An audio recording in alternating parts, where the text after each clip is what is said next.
Nanoplastics are the tiniest of particles that can get into our bloodstream from our respiratory as well as our intestinal tracts and disperse synthetic chemicals throughout the body and into our cells.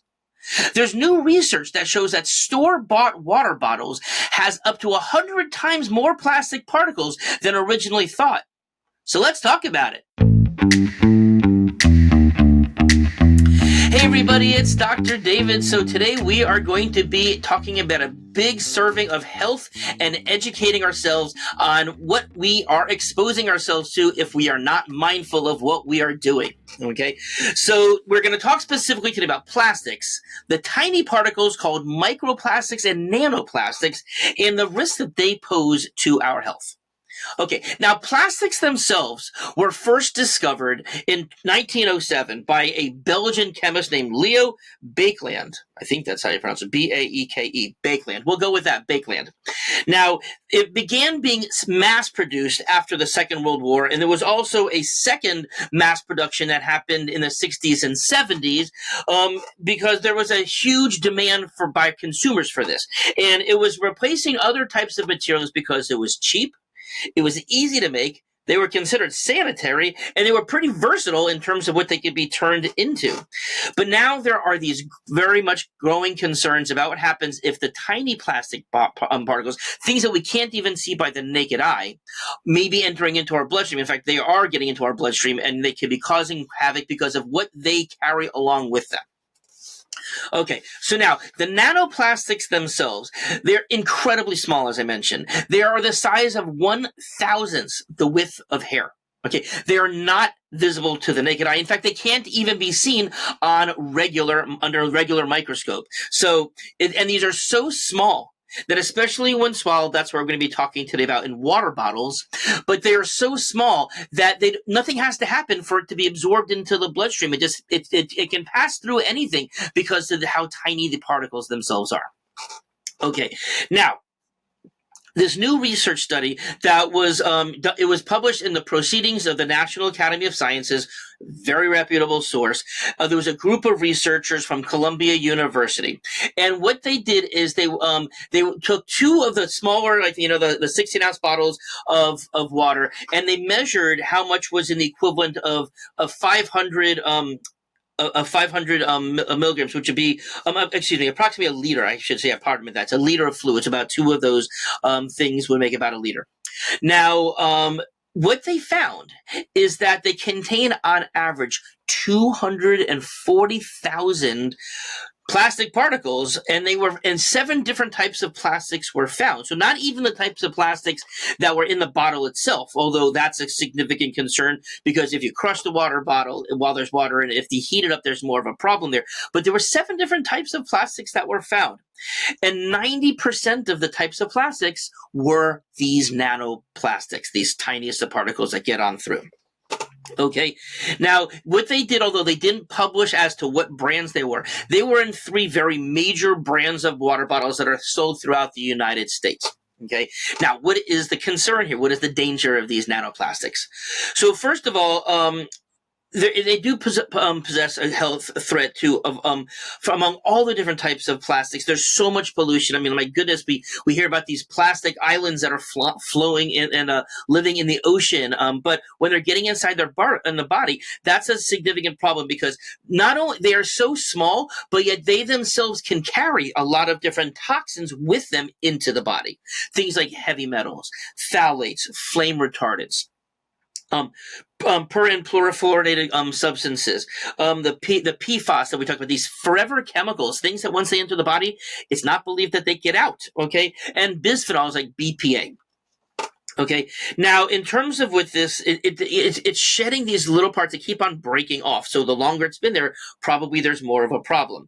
But as I said, they can penetrate not just into the bloodstream. They then can be transported through the bloodstream into our tissues and into our cells.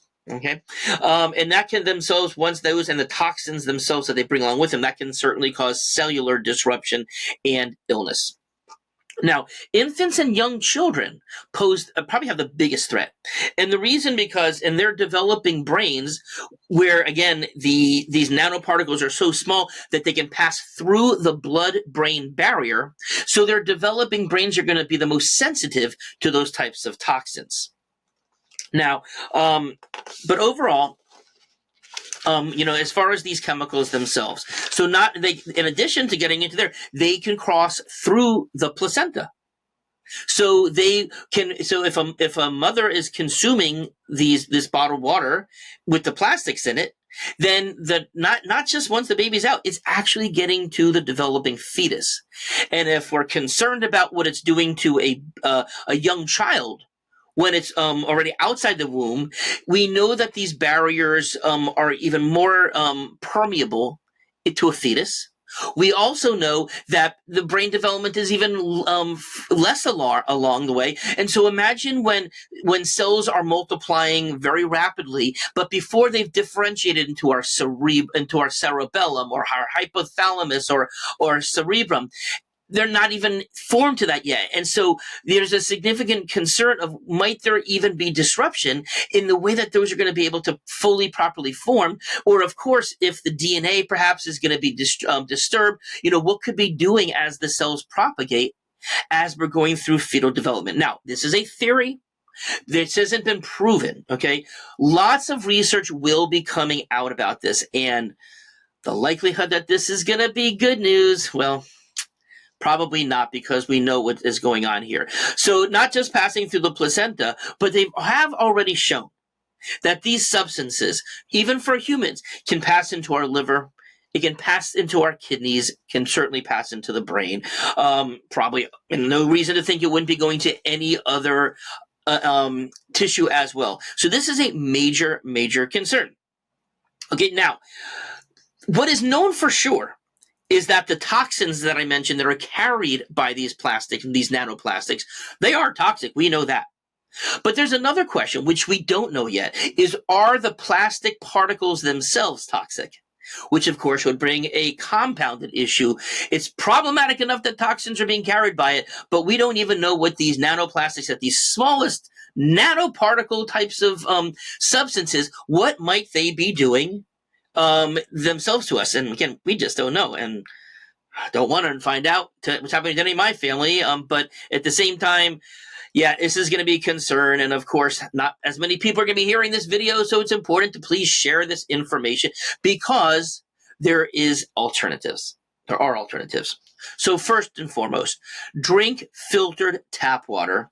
Use either a glass bottle, or of course a cup, or a stainless steel container. Okay, and that will reduce the exposure significantly. So obviously, if you're not putting it into plastic into a plastic container in the first place, that then can leach off, then we know that we would have less of a chance of it entering our body in the first place. Now, the quality of the filter makes a difference too.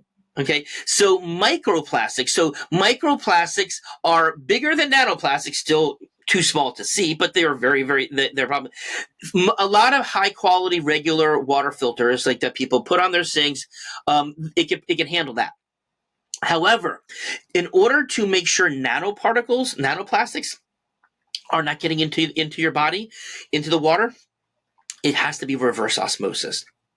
So a lot of people will have like a reverse osmosis system on their house. They may even have a secondary filtration process as well, but nonetheless, just drinking regular tap water. If you look at what the environmental work group, the EWG.org, talks about the what is being found in people's regular tap water, you want to filter it, okay? But if you're going through the expense of purchasing a filtration product, or to upgrade, make sure that you're purchasing something that can take care of this problem too.